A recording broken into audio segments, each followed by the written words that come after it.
असं आहे की आता त्यांचा पक्ष हा इतका छोटा झालेला आहे की तिथे काय चालतं याच्याकडे लक्ष देण्याकरता माझ्याकडे वेळ नाही. त्याच्यामुळे ते आपापसात भांडो, माऱ्या करो, एकमेकाच्या झिंजा उपटो, एकमेकाचे कॉलर पकडो, त्यांना लखलाभ आम्हाला महाराष्ट्र चालवायचा आहे. काय तथ्य आहे, कारण की बराच तो व्हायरल देखील होतोय, त्यामुळे कुठेतरी राजीनामा घेतला जाईल अशी देखील चर्चा. असं आहे की नरहरी झिरवळ यांनी मला फोनवर दूरध्वनीवर संपर्क करून असं सांगितलेलं आहे की हा जो व्हिडिओ आहे तो 3-4 व्हिडिओ जोडून चुकीच्या पद्धतीनं तयार केलेला व्हिडिओ आहे आणि त्यामुळे याची चौकशी झाली पाहिजे. मी त्यांना ॲडवाईस केलेलं आहे की त्यांनी तात्काळ त्या संदर्भात एक कंप्लेंट दाखल करावी.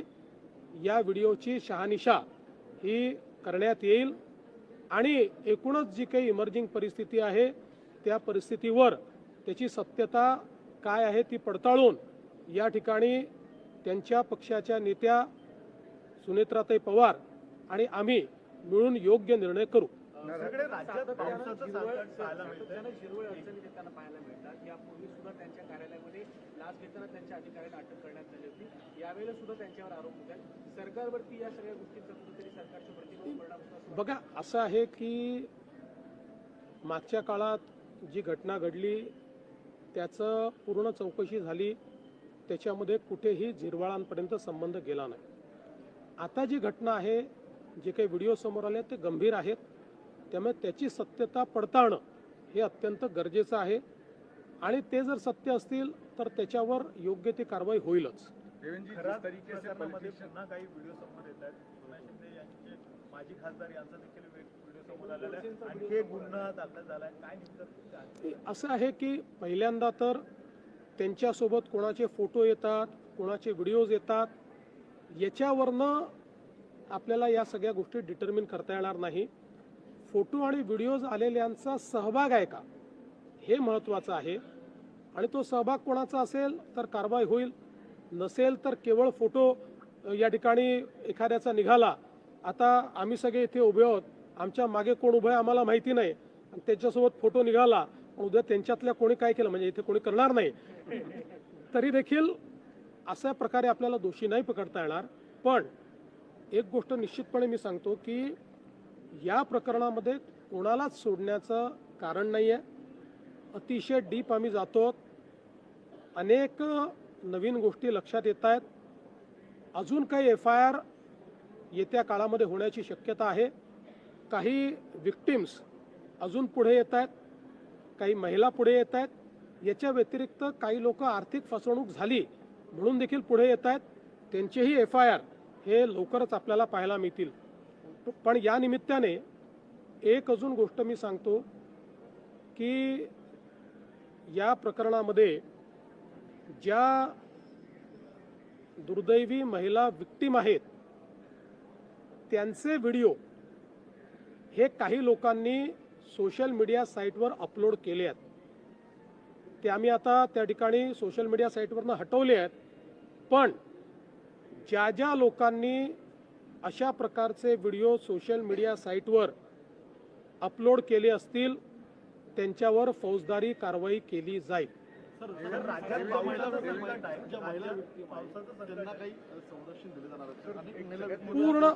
पूर्ण संरक्षण दिलेलं आहे.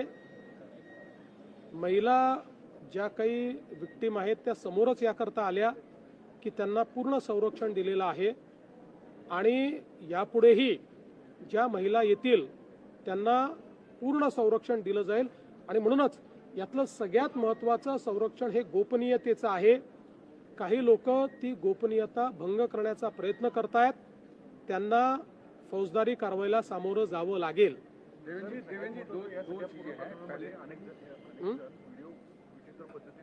अपलोड करतायत आणि याच्यावर सोशल मीडियावर आपण काही दिवसांपूर्वी हाऊसमध्ये बोललो होता. त्याच्या अनुषंगाने काही मेजर कारवाई नाही, निश्चित कारवाई ही केली जाईल. आणि केवळ तेच नाही तर त्याच्यावर जे लोक कमेंट करतायत त्यांनी लक्षात घेतलं पाहिजे की ते तसा पार्ट होत आहेत. जर कोणी फॉरवर्ड केला आहे तर ते त्याचा पाठ होत आहेत. त्यामुळे अशा सगळ्यांना मी चेतावणी देतोय की कारवाई होईल. माननीय नरेंद्र मोदीजी आणि भारत सरकारचे आभार मानतो की त्यांनी युद्धामुळे जे काही तेलाचे भाव वाढले आहेत त्याचा इम्पॅक्ट हा सामान्य ग्राहकावर येऊ नये म्हणून प्रति लिटर पेट्रोल डिझेलवरची एक्साईज ड्युटी ही 10 रुपयांनी कमी केली आहे. त्यामुळे कच्च्या तेलाच्या वाढलेल्या भावाचा इम्पॅक्ट हा आता ऑइल कंपनी सहन करणार आहेत आणि भारत सरकार सहन करणार आहे. त्यामुळे सामान्य ग्राहकाला अधिकच्या दरात पेट्रोल डिझेल घ्यावं लागणार नाही. मी याबद्दल भारत सरकारचे आणि प्रधानमंत्री मोदयांचे आभार मानतो. विशेषतः ज्यावेळी आपल्या आजूबाजूच्या देशांमध्ये जवळपास शटडाऊनची स्थिती आलेली आहे, पाकिस्तान असेल, श्रीलंका असेल, बांगलादेश असेल, या लोकांनी गॅस आणि पेट्रोलच्या कमतरतेमुळे जवळपास ऑफिसेस बंद केलेले आहेत, इन्स्टिट्यूट्स बंद केलेले आहेत. अशा वेळी भारत सरकारने अतिशय उत्तम मॅनेजमेंट करून आपल्याकडे पेट्रोल डिझेलची कुठलीही कमतरता होऊ दिलेली नाही, घरगुती गॅसची कुठली कमतरता होऊ दिलेली नाही. मी केवळ सर्व लोकांना ही विनंती करतो की विनाकारण अफवेच्या आधारावर ग्राहकांनी पेट्रोल पंपावर रांगा लावू नये.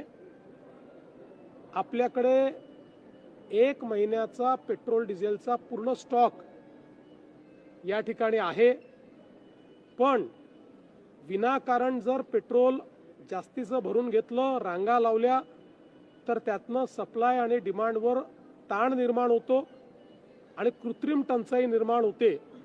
त्यामुळे अशा प्रकारची कृत्रिम टंचाई निर्माण होऊ नये या दृष्टीनं आपण नेहमी ज्या प्रकारे पेट्रोल डिझेल भरतो तसंच पेट्रोल डिझेल हे ग्राहकांनी भरावं. आपल्याला हे देखील मला सांगितलं पाहिजे की आता जी काही आपलं कमर्शियल गॅस सिलेंडर होतं त्याचा सप्लाय जो 20% गेला होता तो आता 40% करण्याचा निर्णय घेतलेला आहे आणि त्यानंतर तो 50% जातो आहे. त्याच्यामुळे त्यामध्येही आता मला असं वाटतं की मोठ्या प्रमाणात रिलीफ हा प्राप्त होणार आहे.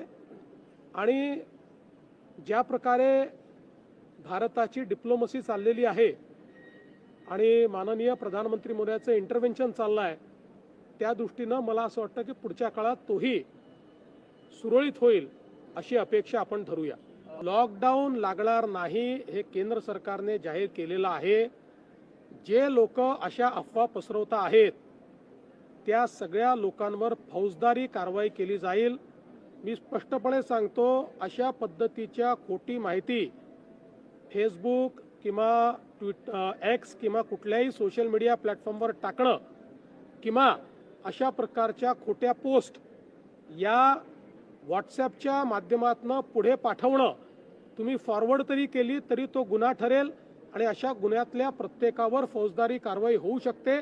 त्यामुळे मी सर्वांना या ठिकाणी स्पष्टपणे सांगतोय की खोट्या अफवा पसरवू नका, नाहीतर फौजदारी कारवाईला सामोरं जावं लागेल.